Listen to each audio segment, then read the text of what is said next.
Olá, meus queridos alunos do sétimo ano, tudo bem com vocês? Espero que todos estejam bem, tá? Espero que vocês estejam se cuidando e a nossa fala sempre vai ser a mesma, né? Para que em breve nós possamos estar juntos, ok?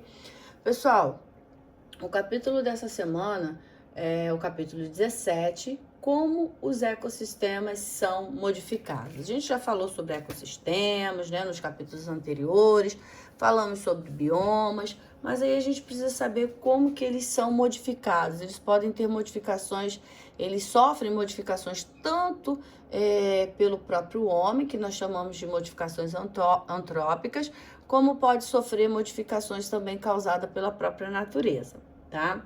O equilíbrio nos ecossistemas. Os fatores bióticos que nós já vimos são todos aqueles que têm vida. E os abióticos, eles interagem em equilíbrio dinâmico nas condições naturais e normais. Caso aconteça alguma interferência, né, nesses componentes, quando eles são afetados de alguma maneira, eles vão alterar o equilíbrio do meio ambiente. Depois de algum tempo, o equilíbrio pode se restabelecer. Mas quando acontece alguma coisa, ou tanto no fator biótico, que são os animais, são os vegetais, né, são os micro-organismos, ou esses fatores que são chamados de abióticos, que nós vimos na aula anterior, que são os que não têm vida, né? Que abiótico quer dizer ausência de vida, mas que são importantes para todos os seres vivos. Quando acontece alguma alteração em algum desses dois grupos, acontece aí um desequilíbrio, que com o tempo depois pode até se restabelecer. Os seres vivos estabelecem entre si vários tipos de relações para sobreviverem. São as cadeias alimentares, né? E as teias alimentares que nós vamos ver agora, contribuindo para o equilíbrio do ecossistema. Primeiro, nós vamos falar de cadeias e teias alimentares. O que quer dizer isso, né? É um conjunto de seres vivos de uma comunidade que se alimenta e serve de alimento uns aos outros, constitui uma cadeia alimentar ou uma cadeia trófica, tá? Então aqui a gente está vendo um simples lago, no qual a gente está vendo um organismo se alimentando do outro, né? Um vai se alimentando do outro porque é uma necessidade biológica, na qual um precisa de se alimentar para se manter vivo. Então, a gente tem aí uma cadeia alimentar. É uma sequência na qual um ser vivo se alimenta do outro. Nessa cadeia só pode ter animais? Não, tá? Nós vamos ver que as cadeias e teias alimentares, elas sempre vão começar pelo que a gente chama de produtores. O que são os produtores nesse caso, né? São os organismos que nós chamamos de fotossintetizantes, como as plantas, algas, cianobactérias ou quimiosintetizantes, como certas bactérias. Então, tem algumas bactérias que também têm clorofila, que são capazes de produzir o próprio alimento. Então, quando eu falo produtor, é aquele grupo de organismo que é capaz de, através da fotossíntese, produzir o próprio alimento, né? Então, a gente tem aqui, ó, nessa categoria, nós temos os produtores, aqueles que são capazes de produzir o próprio alimento, né? Que eu acabei de falar, que são as plantas, as próprias algas no mar, as cianobactérias, né? Algumas bactérias que são chamadas de quimiosintetizantes. Esses são os organismos que são capazes de produzir o próprio alimento. Na cadeia, nós temos os consumidores, que nós estamos vendo ali, ó, girafas se alimentando das folhas, baleias. Então, são organismos que não fazem fotossíntese, mas que precisam buscar alimentos no meio onde vivem. E, por final, nós temos os decompositores. Ai de nós se não fossem os decompositores. Quem são os decompositores? Fungos e bactérias. São organismos capazes de decompor restos orgânicos. São eles que devolvem a matéria orgânica para o solo, deixando o solo fértil, deixando o solo propício até mesmo para uma plantação, para agricultura, tá? Então, os fungos, a gente já estudou, existe um reino próprio para ele, eles não fazem fotossíntese, eles são decompositores, eles decompõem a matéria orgânica morta junto com as bactérias. E aí eles fazem esse papel na natureza, tá bom? Os consumidores, como eu já falei, eles precisam de se alimentar, né? Então, eles se alimentam de outros organismos para obter o quê? Os seus nutrientes, a glicose, né? Então, eles se alimentam dos próprios produtores, dos consumidores que a gente chama primários, né? E os que nutrem dos consumidores primários, consumidores secundários e por diante. Já os decompositores, eles obtêm energia para suas funções vitais, digerindo a matéria orgânica, absorvendo esses nutrientes, né? De modo a realizar a decomposição dos restos de seres vivos, como cadáveres. O que os fungos e as bactérias eles decompõem? Os cadáveres, né? As fezes, folhas, tudo aquilo que, né, que já morreu, eles fazem essa decomposição. E aí o que eles deixam? Eles deixam água, sais minerais no ambiente, contribuindo com a fertilização do solo, tá? Uma cadeia alimentar também apresenta a transferência de energia de um ser para o outro ao longo dela, e ainda há a liberação de energia para o próprio ambiente. A cadeia alimentar é feita com imagens ou nome de seres vivos interligados por setas, a quais partem do ser que serve de alimento e chega ao ser que se alimentou dele. Muita gente confunde, né? Quando vê uma setinha, acha que o primeiro organismo está comendo o outro. Não, ele está servindo de alimento para o outro. Bom, produtores. Os produtores são seres vivos capazes de produzir seu próprio alimento, né? São também designados autotróficos ou autótrofos, né? A gente pode ver algumas nomenclaturas em alguns livros diferentes. E aí, a gente diz que eles ocupam o primeiro nível trófico, porque eles são produtores, são organismos que têm clorofila, eles precisam de água, sais minerais, luz do sol, gás carbônico, tudo isso para produzir o próprio alimento. Eles não têm como se alimentar de outra coisa, eles simplesmente são capazes de produzir o próprio alimento, por isso que eles ocupam o primeiro nível trófico e podem ser chamados de autotróficos ou autótrofos, ok? Bom, aqui nós estamos vendo os consumidores, são aqueles que não fazem fotossíntese, são aqueles que não são capazes de produzir o próprio alimento. E aí, o que eles fazem? Eles precisam consumir outros seres. Então, os consumidores são seres vivos heterotróficos ou heterótrofos também, que se alimentam direto ou indiretamente da matéria orgânica produzida pelos produtores. Eles podem tanto se alimentar, né, dos produtores, das folhas, do mato, do capim, como eles podem se alimentar de outros organismos também. Eles consomem coisas que eles não podem produzir. Então, aqui a gente está vendo inseto, peixes, aves, são organismos que se alimentam desses organismos que tanto pode produzir o seu alimento, como não. São chamados de consumidores, ok? Bom, esses são os consumidores primários. Quem são os consumidores primários? A gente fala consumidores primários ou consumidores de primeira ordem, C1. São os herbívoros. Quem são os herbívoros? Esses animais, gente, são os consumidores que se alimentam exclusivamente dos produtores. Eles se alimentam das plantas, das sementes, das flores. Eles se alimentam daqueles organismos que produzem o próprio alimento. Por isso que a gente fala que eles são de primeira ordem, tá? E eles acabam ocupando o segundo nível trófico. Lembram que as plantas, elas ocupam, os vegetais, os organismos que fazem fotossíntese, eles ocupam a primeira ordem, né? O primeiro nível trófico. Então, os herbívoros, como eles comem o primeiro organismo de primeira ordem, eles são os que comem de segunda ordem. Então, nós temos aqui o galo. Por que o galo? O galo, ele come o milho. Então, ele pode ser considerado, no caso, um organismo que ele ocupa a segunda ordem. Os peixes comendo as algas, né?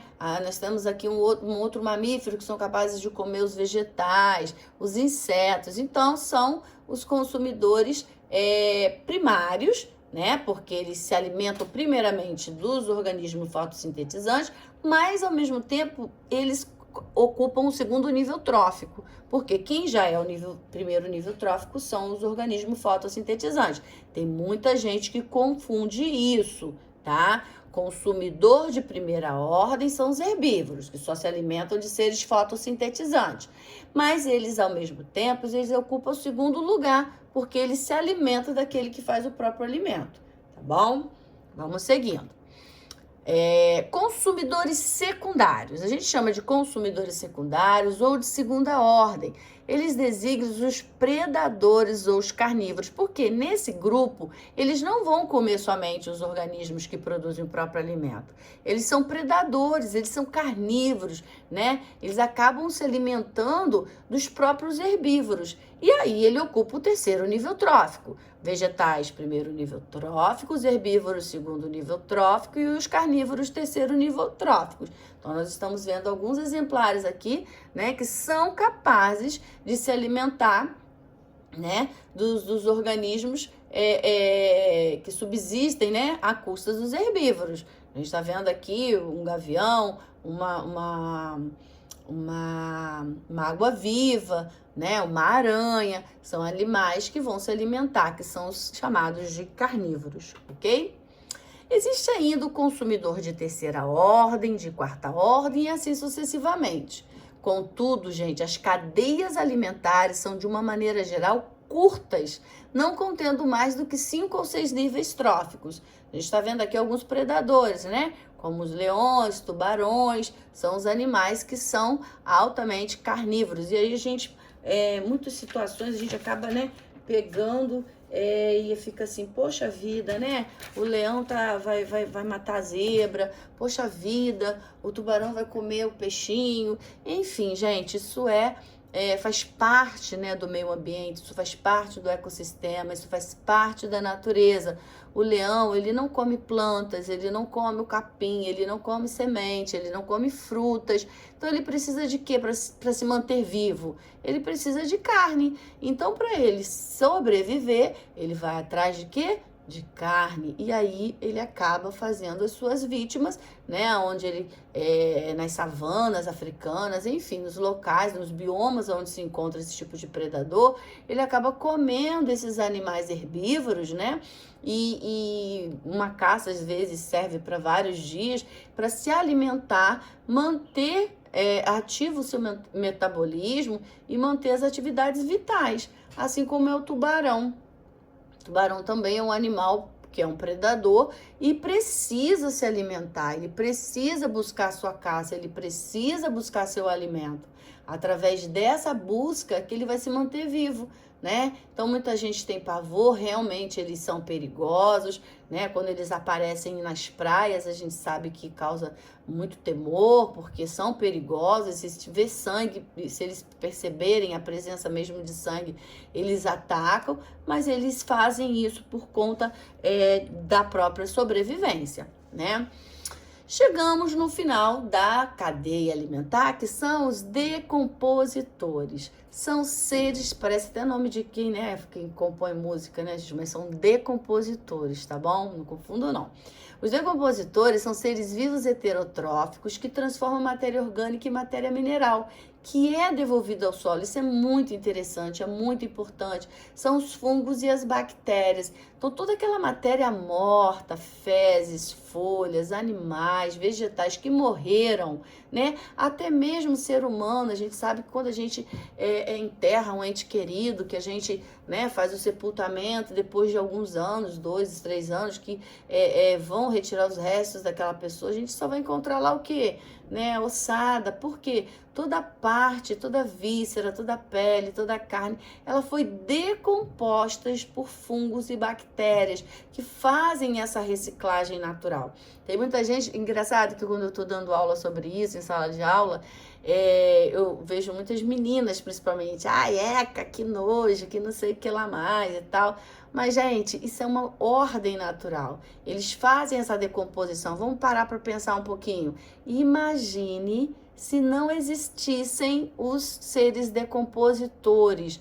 como seria, né, a terra, seria um amontoado de cadáveres, seria um monte de resto de seres mortos sobre a terra, né? Então, eles são muito importantes porque eles fazem a reciclagem da matéria orgânica e deixando o solo fértil para agricultura, para plantação, para jardinagem. Eles são muito importantes, tá? Bom, são os decompositores que asseguram o retorno progressivo ao solo da matéria mineral, sendo essa utilizada pelos produtores que sintetizam de novo a matéria orgânica. Olha, entrando aí, gente, os seres produtores. Os seres produtores vão utilizar toda aquela matéria orgânica que foi decomposta por fungos e bactérias como matéria para sua produção do seu alimento, porque quando os vegetais retiram do solo água, sais minerais, eles estão retirando essas substâncias transformadas pelos fungos e bactérias. Olha lá, matéria orgânica, resto de seres vivos, né? Aí entrando em ação os decompositores de matérias minerais que são no solo, e aí os produtores utilizando todo esse material importante para a sua produção de alimento. Nesse esqueminha dá para a gente perceber bem bacana como acontece na realidade. A gente está vendo na primeira setinha aqui o produtor, que é uma alga capaz de produzir seu alimento. Essa alga ela vai servir de alimento para tanto para um caramujozinho quanto para um peixinho. Esse caramujozinho também serve de alimento para um peixe maior, né? E você vê que esse peixe maior serve de alimento para essa ave que está fora do lago e o peixe menor também. Então, nós temos o produtor, nós temos o consumidor de primeira ordem. Por que ele é o consumidor de primeira ordem? Porque ele é o primeiro a se alimentar das algas. Tanto o peixinho quanto o caramujo, eles são os consumidores primários ou de primeira ordem. O peixe maior, ele é o consumidor secundário ou consumidor de segunda ordem, porque ele já está se alimentando dos organismos que se alimentaram do produtor. A ave é o consumidor que a gente diz, né, também pode ser considerada de segunda ordem ou de terceira ordem também, porque ele tanto se alimenta do peixinho menor, como ele se alimenta também do peixe maior, tá bom? Então, essa aí é a ordem da cadeia alimentar. Bom, cadeia alimentar, na verdade, a gente viu que ela segue uma sequência, é uma sequência na qual um organismo serve de alimento para o outro, beleza? Agora, a teia alimentar. Quem olha assim, nossa, que bagunça, meu Deus, não estou entendendo nada. Quando se diz teia, a gente já lembra de quê? De uma teia de aranha, não é? Então, você pode observar na tua imagem esquerda e na direita que são conjuntos de cadeias alimentares no ecossistema só, que acabam se interligando, ou seja, um único organismo, você pode perceber que ele serve de alimento para vários outros. Vamos pegar, por exemplo, nessa primeira imagem aqui, tá? Primeiro eu tenho aqui, ó, um caranguejo verde. Essa setinha, presta atenção, isso acontece muito também lá na cadeia alimentar. Quando a gente vê essa setinha aqui, o caranguejo, indo em direção para o pássaro, né, chamado de perna vermelha, dá a impressão de que o caranguejo vai comer a perna vermelha. Não, nada disso. O caranguejo vai servir de alimento para a ave. Essa ave, ela serve de alimento para essa águia. Olha só. Então, a seta indica que um serve de alimento para o outro. E na teia, como eu disse que parece uma teia de aranha, um único organismo ele é capaz de servir de alimento para muitos outros. Porque você vê aqui, olha, que o caranguejo, ele tanto serve de alimento para perna vermelha, que é uma ave, como ele serve de alimento para um tipo de peixe, que é o robalo. Aí você vem aqui, o camarão. O camarão, ele serve de alimento para o caranguejo, tá vendo? Aqui eu tenho vários tipos, né? Eu tenho aqui o zooplâncton, que são seres micro-organismos, né? Que ficam na corrente marinha. Ele tanto serve para o camarão de alimento, como ele serve para o outro tipo de peixe, que é o cobóis da areia. Olha só quanto tipo de organismo ele pode estar alimentando. Eu tenho aqui o fitoplâncton, que também são outros micro-organismos que ficam na corrente marinha, que serve tanto de alimento para a lambujinha, serve de alimento para a tainha vai servir de alimento para a garça, e aí você vê um emaranhado de organismo, um servindo de alimento para o outro. Só que no final, você pode perceber que todos vão ser decompostos por fungos e bactérias, mesmo dentro de água, tá bom? Deste outro lado, a mesma coisa. Ó, aqui embaixo eu tenho os fungos e bactérias. Eu tenho aqui, ó, o sol, a planta, que é o produtor, fazendo o próprio alimento, que vai servir de alimento para o gafanhoto para o pássaro para a cobra, né? O gafanhoto também serve de alimento para o sapo. Aqui eu tenho o roedor que serve de alimento para a coruja que serve de alimento para a águia. Então, eu tenho aqui uma teia alimentar, na qual vários tipos de animais e vegetais podem estar servindo de alimento para muitos outros. Então, por isso que a gente fala que é uma teia, é um entrelaçamento de cadeias, tá? No ecossistema. Muito bem. Mas nem tudo são flores, né? Na verdade, existem, para que a teia e as cadeias alimentares funcionem corretamente, é preciso ter o equilíbrio. E os desequilíbrios no ecossistema e os impactos ambientais, né? Eles podem tanto ser causados pelo homem, né? Que podem se relacionar com a ocupação dos ecossistemas e o uso de recursos naturais, causando grandes problemas, né? Como também tem as causas naturais. Primeiro nós vamos falar de espécies, no caso a gente está falando aqui de causados pelas ações do homem, nós vamos falar de espécies exóticas invasoras, alguns exemplos de impactos ambientais negativos causados pelo ser humano. Um deles é as espécies exóticas invasora, a própria chuvaça, desmatamento, enfim. Quando espécies invasoras, gente, entra no ecossistema, introduzida pelo ser humano, ela pode causar desequilíbrio, principalmente nas cadeias alimentares. Então, as espécies exóticas invasoras, introduzidas de propósito pelo homem, elas podem causar desequilíbrio e fazer com que muitos seres vivos possam morrer. Por esse motivo, né,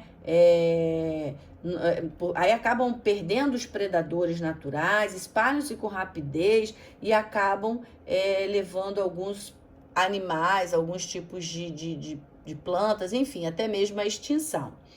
O outro caso que também pode acontecer pelo uso, pelo manuseio do homem, né, é o desmatamento.